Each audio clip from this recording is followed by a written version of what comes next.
अस्सलाम वालेकुम जी। रोज़ाना आज से मैं कोई एक आध जो ख़ास टिप है वो दिया करूँगा सक्सेस के लिहाज से, बिज़नेस के लिहाज से। तो आज की जो टिप है वो ये है कि अपना टारगेट डिफ़ाइन करें। बहुत से लोग इसलिए ज़िंदगी में कामयाब ही नहीं हो पाते कि उनका टारगेट ही नहीं होता, और टारगेट जो होता है वो बहुत ब्रॉड होता है। टारगेट होना चाहिए स्मार्ट, यानी स्पेसिफिक होना चाहिए।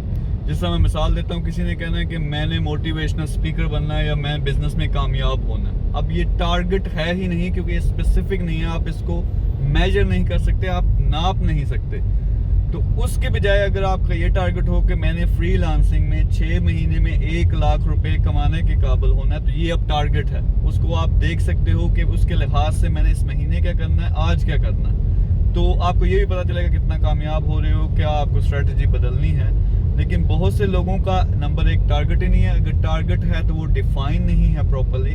तो आज ही आप अपना टारगेट बनाओ कि ज़िंदगी में मैंने क्या हासिल करना है, लेकिन स्मार्ट टारगेट हो, स्पेसिफिक हो, टाइम बाउंड हो।